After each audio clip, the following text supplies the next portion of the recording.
너들도 이와 같이 하리라 하였더니 여호와의 두려움이 백성에게 임하매 그들이 한 사람 같이 나온지라. 사울이 베색에서 그들의 수를 세어보니 이스라엘 자손이 30만 명이요 유다 사람이 3만 명이었더라. 아멘. 방관하지 말라라는 제목으로 하나님 말씀 증거하겠습니다. 하나님 일에 방관하지 말라. 미국에 이런 일이 있었습니다. 저녁 때였는데 어떤 여자의 애절한 목소리가 들렸습니다. 살려달라는 목소리였습니다. 근데 그때 목격자가 몇 명 있었냐면 그 지역 주민들 38명이나 있었다고 합니다. 38명의 목격자가 있었지만 그 비명 소리를 듣고 내려와서 그 여자를 도와주는 사람이 없었습니다. 그리고 10분 뒤 또 비명 소리가 들렸습니다. 또한 38명의 목격자들이 있었지만 그들은 그 소리를 듣고 누군가가 내려가서 도우겠지 하고 수수방관하고 그냥 잠을 잤다고 합니다. 그리고 그 소리는 세 번째까지 소리가 이어지는 듯 했습니다. 그 다음 날 그 여자는 싸늘한 죽음으로 죽은 시체로 나타났다고 합니다. 그리고 그 살인자는 발견되지 못했고 찾지 못했습니다. 사건의 내용은 이렇습니다. 이유는 모르지만 그 여자가 칼에 맞았습니다. 그리고 살려달라고 고함을 쳤지요. 38명의 목격자들은 있었지만 10분이 지나도 그 목격자 한 명도 내려가지 않았습니다. 그 여자를 도와주는 사람이 없었습니다. 그리고 그 여자가 죽지 않은 것이지요. 그 여자는 살아있으니까 이 살인자가 돌아와서 다시 칼을 찔렀던 것입니다. 그리고 이 여자가 숨이 멈춰야 되는데 숨이 안 멈추니까 또 죽었는가 확인을 하기 위해서 이 살인자는 세 번째 이 여자에게 와서 죽었는지 안 죽었는지 숨을 거뒀는지 안 거뒀는지 확인하고 돌아갔다라는 것이 이 목격자들의 진술입니다. 그런데 놀라운 것은 이 살인자를 잡지 못했다는 사실입니다. 이것이 미국에서 일어난 일입니다. 여러분, 38명이나 되는 목격자들이 있었습니다. 그러나 그들은 전부 다 수수방관했습니다. 그러므로 말미암아 큰 죄가 나타나 버리게 된 것입니다. 오늘날 그리스도인들이 이런 경우가 사실 참 많습니다. 교회에 성도들이 많으니까, 교회가 많으니까 분명히 하나님의 뜻이고 하나님의 일임에도 불구하고 그냥 보고만 있는 누군가가 하겠지. 사실 그 일로 말미암아 하나님의 나라에 위기가 닥칠 때가 많은 것을 보게 됩니다.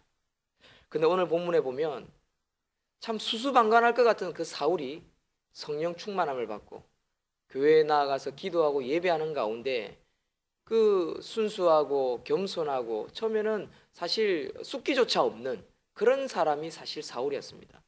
사람들이 그를 찾으니까 짐 뒤에 숨었던 사람이 바로 사울입니다. 그런데 그 사울이 오늘 본문에 보면 쓰임받고 있더라는 사실입니다. 오늘 본문을 보십시오. 11장을 보면 사울은 부여된 권위를 받았습니다. 그는 왕입니다. 그러나 명실상부한 왕이 되었지만 그가 넘어가야 할 어떤 증명, 인증이 필요했습니다. 검증이 필요했습니다. 그래야 권위가 더해지는 것은 틀림이 없는 그런 사실이었습니다. 그 기회가 다다른 그런 상황이라고 볼 수도 있지만 사실은 사울은 자신이 왕으로서의 어떤 채통을 지키기 위해서 노력하는 것보다는 원래 하던 일들을 계속 해왔다라는 사실입니다. 그러한 시점에 요단 동편에서 길르앗 야베스 성에 위기가 찾아왔습니다. 암몬 왕 나하스가 야베스 성을 포위하고 백성들과 조약을 맺고 조공을 바치라고 윽박질렀습니다. 하지만 나하스는 그대로 조약을 맺을 수는 없고 그저 맺을 수는 없고 모든 백성들의 오른쪽 눈을 다 뽑고 한쪽 눈을 뽑고 그리고 이스라엘 전 나라를 모욕한 후에 내가 그렇게 조약을 맺어주겠다라고 고함 질렀습니다. 그것이 1절과 2절입니다.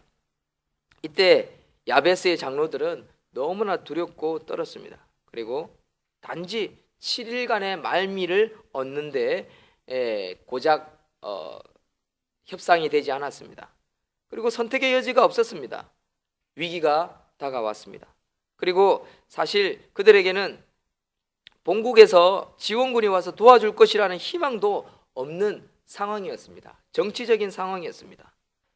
사랑하는 성도 여러분, 이쯤 되면 장로들은 자포자기하기 쉽습니다. 그렇죠? 그리고 또 다른 협상을 맺기 위해서 그들은 고민하기 쉬울 것입니다. 이 당시 상황은 요단 서편 성읍들이 블레셋의 압제로 말미암아 자유롭지 못했고 너무나 고통받는 그런 시점이었습니다. 우리가 월화수 본문을 봐서 알겠지만 하나님께서 사울을 부르는 시점이 바로 이 블레셋으로부터의 해방이었습니다. 얼마나 고통스러웠으면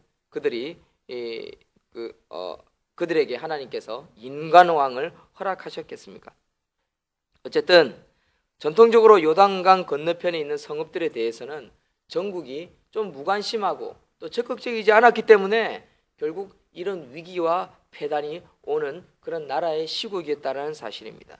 바로 무관심과 방관이 놓여지는 나라의 한 현편인 한 야베스 지역이라고 할 수 있겠습니다. 이것은 이러한 무관심은 하나님의 백성으로서 얼마나 큰 비참함이 다가올 뿐만 아니라 그 죄악이 퍼져서 전 나라가 망하게 되는지를 보여주는 한 부분이라고 할 수 있습니다. 이 야베스 전투의 소식을 들은 이스라엘 백성들은 큰 소리로 통곡하고 괴로워했습니다. 우리 4절 다 같이 함께 읽습니다. 시작.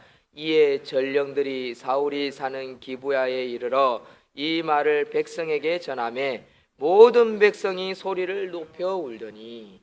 사랑하는 성도 여러분, 여기에 사실 답이 있습니다. 어떤 위기가 봉착되어집니까? 그러면 예를 들면 가정에 어떤 위기가 옵니다. 그러면 부모들은 어떻게 합니까? 쉬쉬하지요. 자녀들이 잘 가르쳐 주지 않습니다. 자녀들은 부모의 어떤 고통이나 어려움도 모르고 그냥 큽니다. 지가 잘나서 큰 줄 압니다. 지가 똑똑해서 어른이 된 줄 알아요. 여러분, 부모들의 고통이 있으면 자녀들과 나누어야 합니다. 그래야 자녀들이 그것을 알고 크게 되어 있습니다. 함께 울게 되어 있습니다. 가족의 구성원이 될 수 있는 거지요. 마찬가지입니다. 백성들 어떤 사회단체가 있으면 그 공동체의 어려움을 함께 나누어야 합니다. 알 때 그러면 알면 뭐 합니까? 목사님, 안다고 해서 뭐 제가 도와줄 수 있습니까? 저는 어리고요, 철이 없고요, 애기고요. 제가 뭐 돈을 봅니까? 뭘 합니까? 아무것도 할 수 없습니다. 그렇지요. 아무것도 할 수 없습니다. 뭔가 할 수는 없겠지요. 그러나 할 수 있는 것이 딱 한 가지 있습니다. 그게 뭐냐? 우는 것입니다. 우는 게 무엇입니까? 기도하는 것입니다. 함께 울고 함께 근심 걱정하면 하나님이 그때 도우신다라는 의미가 이 4절에 있습니다. 꼭 가족 구성원들 보면요, 자기는 몰라라 안 우는 가족 구성원이 꼭 있습니다. 그런 가족 구성원들 보면요, 그 가족에 돕는 것이 아니라 그냥 잔소리만 많지 말만 많지 도움이 안 되는 것을 우리는 보게 됩니다. 공동체는 그렇습니다. 나라의 일꾼들도 보십시오. 네티즌들도 보십시오. 좋은 네티즌이나 좋은 국민은요, 같이 가슴 아파하고요, 같이 웃고요, 같이 슬퍼하고요, 같이 안타까워합니다. 그러나 꼭 나쁜 놈들은 꼭 거기에 대해서 비판적으로 이유를 달고요, 자기는 똑똑하다고 이러쿵 저러쿵 판단 다 하고요, 결국 도움이 되지 않습니다. 여러분, 진짜 좋은 백성, 진짜 좋은 가족, 진짜 좋은 구성 멤버는요, 함께 소리내어 우는 자라고 할 수 있습니다. 모든 백성이 소리를 높여 울더니. 위기 가운데 정치적으로는 방관된 무관심한 지역이지만 백성들은 그 소식을 듣고 함께 울었다라는 사실입니다. 이렇게 우는 상황 가운데 어떤 일이 일어납니까? 5절 읽습니다. 시작. 마침 사울이 소를 몰고 오다가 이르되 백성이 무슨 일로 우느냐 하니 그들이 야베스 사람의 말을 전하니라. 이때 사울이 밭에서 소를 몰고 돌아오고 있습니다.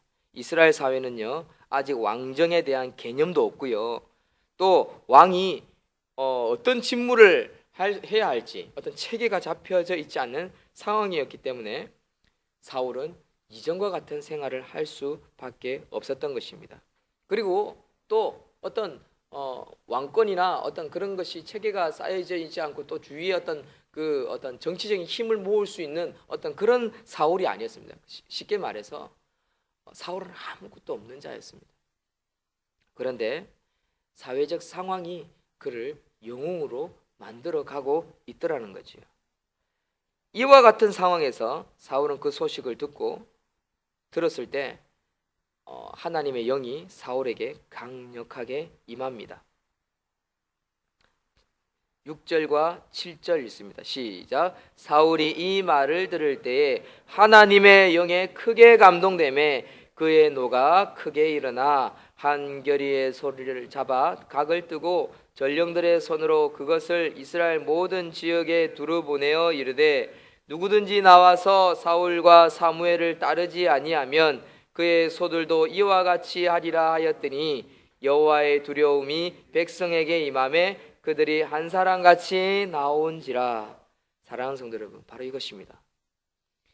사회적 상황은요, 결국 하나님의 영에 큰 감동되어지는 사울이 되기 시작합니다.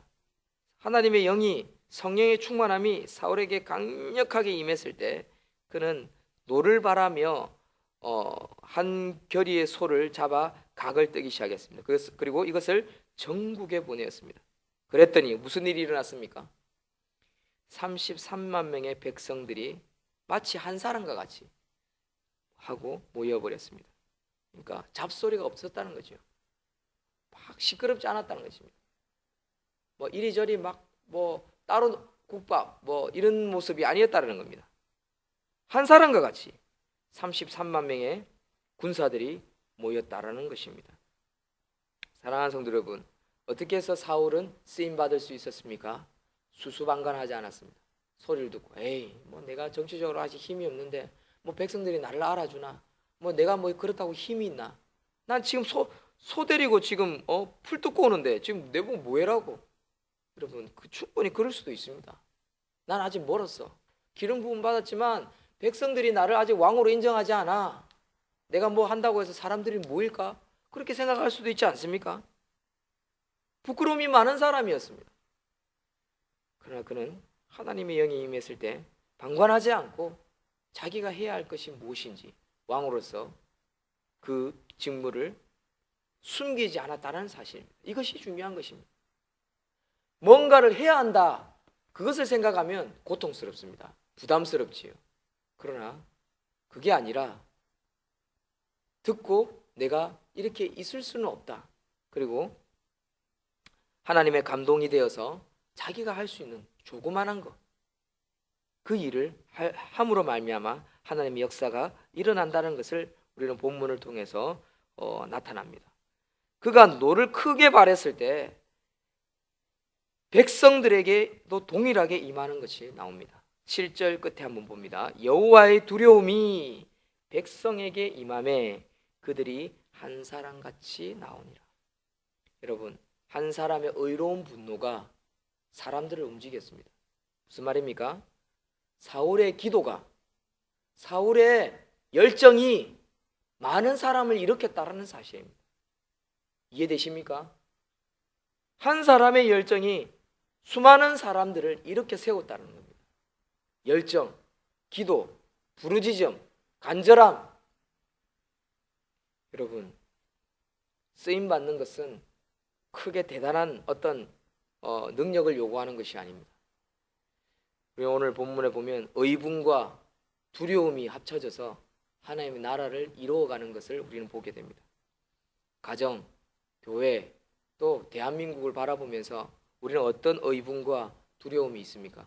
그리고 어떤 두려움과 의분으로 기도하며 부르짖고 하나님 앞에 구하고 있습니까? 우리가 그것이 있다면 하나님께서는 사회적인 상황을 들어서 우리를 쓰실 것이다 확신합니다. 그렇게 사울과 같이 쓰임받는 저와 여러분들이 되시기를 주의 이름으로 축원드립니다. 드립니다.